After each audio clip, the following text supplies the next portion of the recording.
mahasiswa S1 Ekonomi Akuntansi dari Universitas Muhammadiyah Tangerang. Hari ini kita akan membahas tentang uji asumsi klasik. Pengertian uji asumsi klasik. Uji asumsi klasik adalah analisis yang dilakukan untuk menilai apakah di dalam sebuah model regresi linear ordinary least square atau OLS terdapat masalah-masalah asumsi klasik. Ada beberapa pertanyaan yang harus kita jawab. Yang pertama, apakah yang dimaksud dengan regresi linear OLS? Yang kedua, apa sih yang dimaksud dengan asumsi klasik? Dan yang ketiga, apa saja sih jenis asumsi klasik pada regresi OLS? Baik, untuk menanggapi pertanyaan-pertanyaan tadi, langsung saya jelaskan secara tuntas ya. Pengertian regresi linear OLS. Regresi linear OLS adalah sebuah model regresi linear dengan metode perhitungan kuadrat terkecil atau di dalam bahasa Inggris disebut istilah ordinary least square atau OLS. Di dalam model regresi ini ada beberapa syarat yang harus kita penuhi agar model ramalan ini dapat diterima atau menjadi valid sebagai alat peramalan. Syarat-syarat tersebut apabila dipenuhi semuanya, maka model regresi linear tersebut dikatakan blue atau singkatan dari best linear unbiased estimation. Selanjutnya, pengertian asumsi klasik.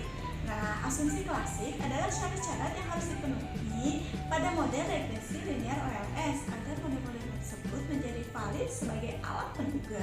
Jenis regresi linear OLS. Jenisnya adalah ada dua. Yang pertama, regresi linear sederhana atau simple linear regression. Yang kedua, jenisnya regresi linear berganda.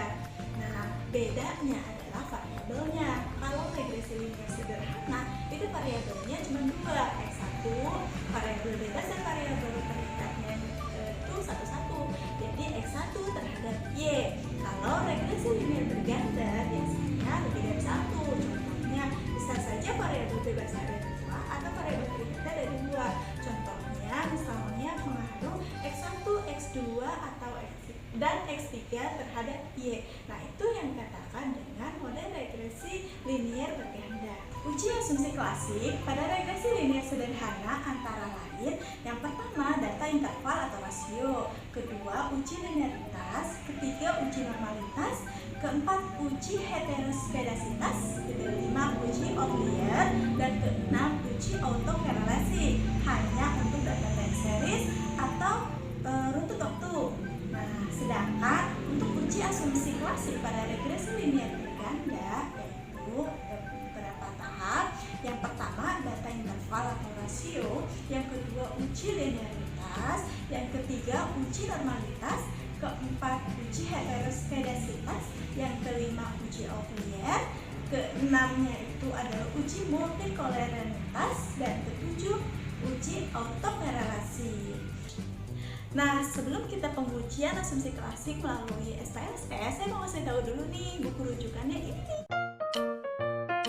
Di buku tersebut dijelaskan bahwa uji asumsi klasik dapat kita gunakan atau tidak tergantung terhadap model yang kita pilih. Jika kita menggunakan OLS, maka kita wajib menggunakan uji asumsi klasik. Jika dia modelnya general least square, maka dia tidak menggunakan uji asumsi klasik. Untuk OLS bentuknya, modelnya bisa berbentuk dalam CEM atau Common Effect Model atau FEM dengan Fixed Effect Model. Sedangkan ketika kita menggunakan Random Effect Model, kita tidak perlu menggunakan uji asumsi klasik. Tapi perlu kita ingat, ketika kita menggunakan model linear regresi berganda, maka kita wajib menggunakan uji asumsi klasik. Sebelum kita melakukan uji asumsi klasik, maka kita melakukan analisis statistik deskriptif.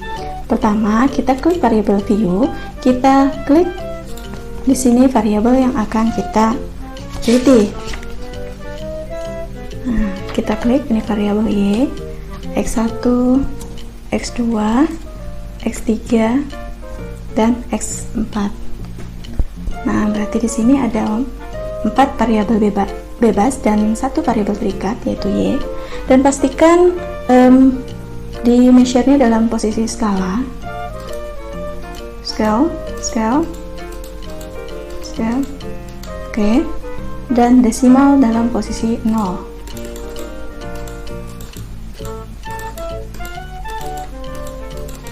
Oke, setelah itu kita klik data view.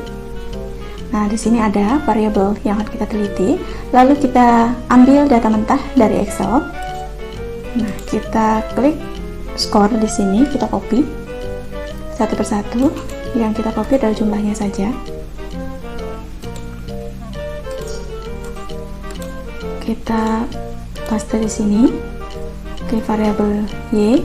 Kita klik lagi di variabel X1, skornya kita copy lagi.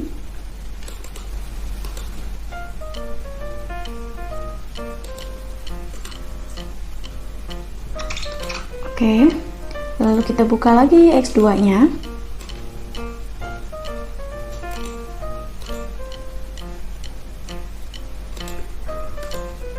Kita klik paste, lalu X3.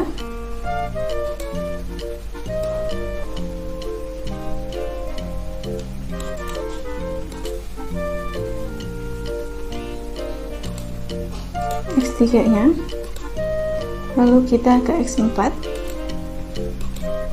Oke, X4 nya di dalam skor kan. Nah, ini contoh soalnya sudah ada di buku yang tadi ya. Oke, setelah kita copy paste semuanya dari variabel Y sampai variabel X4, maka selanjutnya adalah kita analis. Nah, pertama kita klik analis, terus kita cari descriptive analysis. Kita cari descriptive analysis. Oke. Kita klik deskriptif. Nah, dia akan muncul seperti ini.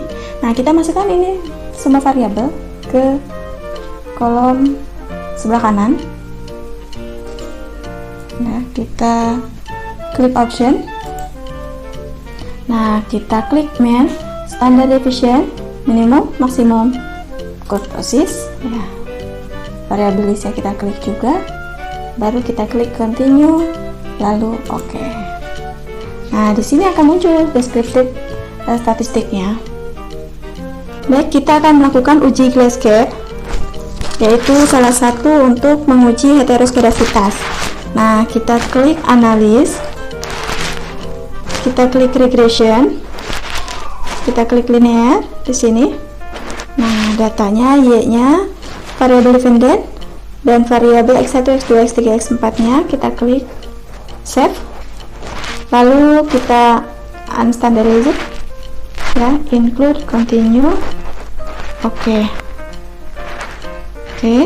kita abaikan data view. Biasanya dia langsung ada residu 1 ya, kita abaikan. Lalu kita klik transform. Nah, kita cari compute variable. Oke, compute variable.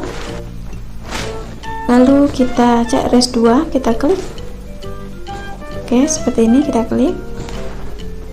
Kita klik OK.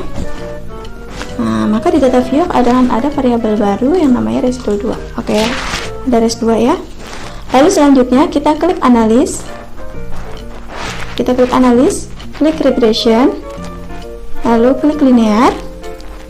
Nah, kita ganti di sini. Oke, kita balikin dulu Y-nya. Nah, dependennya ke res 2. Seperti ini. Lalu kita klik OK. Maka akan menghasilkan koefisien. Nah, koefisiennya kita lihat di sini.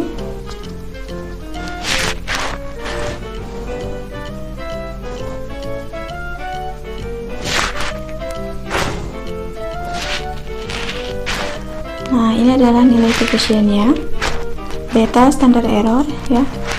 Nah, syaratnya adalah nilai signifikansinya harus di atas 0,05 sehingga tidak terjadi heteroskedasitas. Nah, kita lihat nilai signifikansinya di sini di atas ya. Berarti di sini tidak terjadi heteroskedasitas.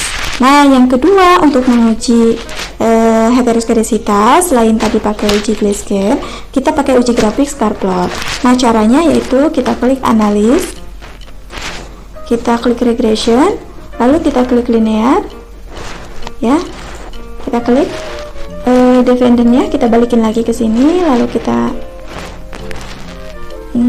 variabel y nya kita balikin. Oke.